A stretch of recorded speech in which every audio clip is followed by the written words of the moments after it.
Nation of Fit in 10, it is day 27, and I want to remind you that if you are not following all the pillars to a T, if you're not following all the pillars to a T on a regular basis, on a consistent basis, you are not going to do well in this challenge. Okay, you might do okay. It just depends on how far off you are.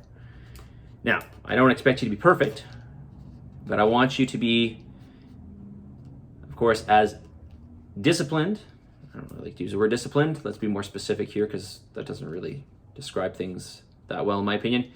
You want to be as prepared and self-responsible for all of the components of the challenge, including your diet, which requires planning and preparation, right? Planning and preparation, you have to do that. We don't have to, but if you want to do well in the challenge, I'm just gonna tell you that's what you should be doing. And I realize that it's a bit of a struggle in the beginning if it's a big change to your lifestyle. But I can assure you that once you get in the hang of things, once you get the foods that you enjoy, and I'm assuming there are foods that you enjoy and foods that you don't, once you figure out what you enjoy or what foods you can have in what proportions, those are the foods, obviously. I'm talking about foods that you enjoy. Once you have a good understanding of that, it makes the process much easier, okay? So, just reminding you. Okay, talked about two other supplements, when was it, 2 days ago maybe? A fish oil and an essential amino acid product. A third foundational supplement, which I'm gonna highly recommend. It's part of ATP Labs Total Health, not Total Health, I should say their immune defense line, or their line of products for immunity, is a product called Total Defense. Now this is a good overall product because it's actually got a fruit and vegetable extract combined with a potent amount of highly bioavailable vitamins and minerals. For example, if you look at the vitamin C in here, it's 1,000 milligrams. If you look at the beta carotene, it's 1,500 micrograms.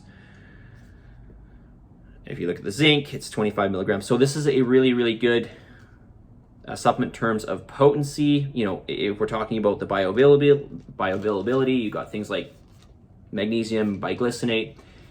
So basically what I'm saying is the most bioavailable forms of the vitamins and minerals that you want to be getting. And again, you've got your vegetable and fruit extract in here. So what does that mean? It means that you're actually taking the recommended dosage for the average person. If you're a bigger person, you take maybe slightly more. If you're a slightly smaller person, you take slightly less. For the average person, it takes 6 of these. I take 6 of those per day. And it's a really, really good value. So really important for your immune system, really important for your recovery, really important just for your general health, right? These are all essential nutrients that arguably can guarantee you that you are deficient in at least some of these. All right, so if I had to pick one thing for you to take, one thing, it's hard to do. It would be between, well, I'd like to say fish oil, but fish oil is really only one of the essential nutrients. I would take this, okay? Total Defense. All right, more of your questions. So yesterday somebody asked me about wine. You know, can I just hold back a little bit on calories and have wine? And I'm gonna say to you, for this challenge, I want you to try to be alcohol-free. And I will tell you that when a lot of people did this, or when I've had some people do this throughout the challenge, they abstained from alcohol. They told me that it actually really, really made a difference. Now I realize there was a lot of changes, so you know, I'm sure it was a conglomeration of things. But I'm gonna highly recommend that you do not, take this drug, take this depressant, take this immune defeating substance, because it's all of those. Just a reminder to you. I realize that it's part of our culture and it's readily available and it seems fine. But to be honest with you, I think that there are drugs out there that are probably illegal, that are illegal or used to be illegal. They're not even as bad as this substance. So I'm going to just ask you to abstain. You can do it. It's really just a choice. Obviously, you can do it. It's not like you're going to die. You're gonna be much better off for it. Abstain from alcohol for the remainder of this challenge, which is now 33 days left. No, I didn't do the math right on that, right? 38 days left. No, 70 days. Never mind. Just forget about it. I'm not doing math right now, okay? 43 days left. Did I get that right? Yeah, 43 days. Okay. I think you can do it. I believe you can do it. The question is do you want to do it? So it's up to you. If you think it's something that you need in your life, well then so be it. I'm not judging you. Believe me, I have my own skeletons I got to deal with. I'm not judging you. I honestly mean that. I'm just saying you don't need it. And if you believe you do, I'm telling you you're wrong. Okay? If you want it and you don't care, then go ahead. Okay? It's up to you. But I'm just going to try to encourage you to just put it away for the next or the remainder of the 6 weeks that we have here, okay? 6 weeks and a bit. Okay. That's all I'm going to say on that. How am I doing for time? 6 minutes? Let's go one more question here.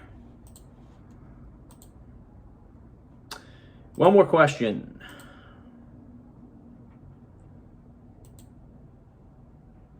Oh, okay. You know what? Actually, I'm not going to answer a question because I want to say one more thing.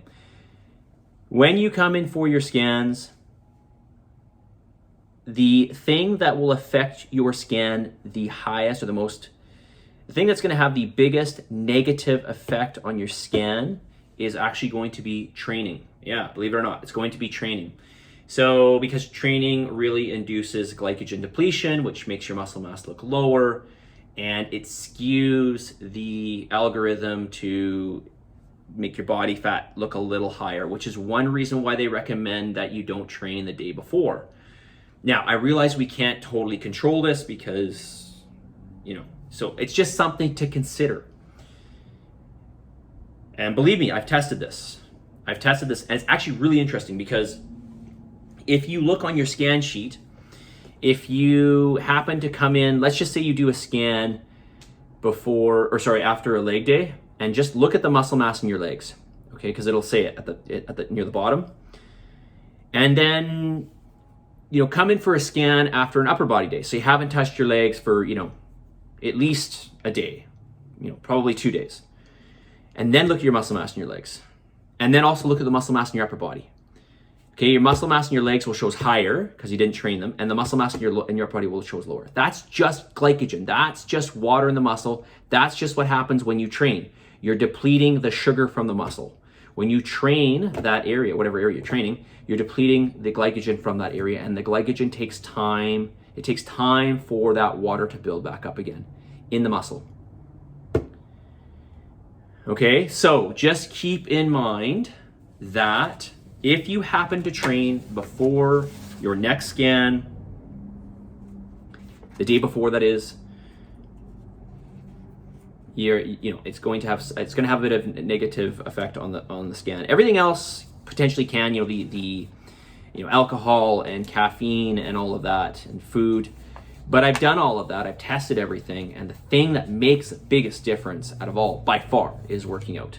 Okay? So just keep that in your mind, all right? Again, this is just a snapshot in time. That's all it is. It's a snapshot in time. So basically what I'm saying is a scan isn't the best thing for measuring short-term change. Okay, now if you made good progress in the challenge, it's still going to show that, obviously. But, it can show it can show your muscle mass as being like, a pound down or a pound and a half down from where it was before. If you came in, for your second scan, let's say, post-exercise, right? Like you exercise that day or you exercise the day before. And I'm assuming that your first scan, you didn't do that because you probably weren't working out. Okay, hopefully that makes sense. 9:30. All right, so let me just say one thing here. Somebody wrote in, name something specific you can improve on for the following week. Eating more protein. Continue to get 8,000K plus steps. Okay, continue to get 8,000 steps per day. It's 8,000K, sorry, 8,000 plus steps per day. That is something you can be accountable to. Eating more protein is not something you can be accountable to. What does that mean? Give me a number. Give me something specific that you can be accountable to, okay? All right, message of the day.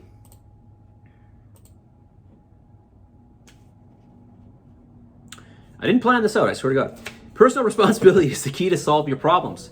Personal responsibility is the key to solve your problems. At least 95% of them. I would say probably more than that.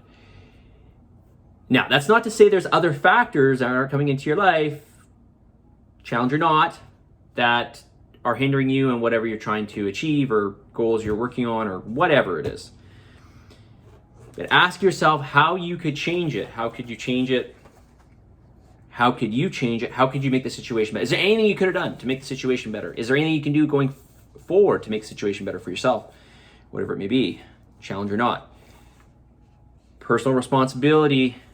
Because, hey, listen, because if you're not in control, okay, and I realize we're not in control of everything, obviously, but we have a lot more control than we think. Okay, so if you believe you have more control than you do, then that means you believe that you can change the situation. Okay, and chances are you can change the situation. It may not be right in your face, but I'm just saying. Okay, personal responsibility in large, almost always, is the key to solving your problems. All right, you guys, positive energy, positive vibes, believe in yourself, and for the love of God, give some gratitude. And I'll talk to you all very soon. See you guys.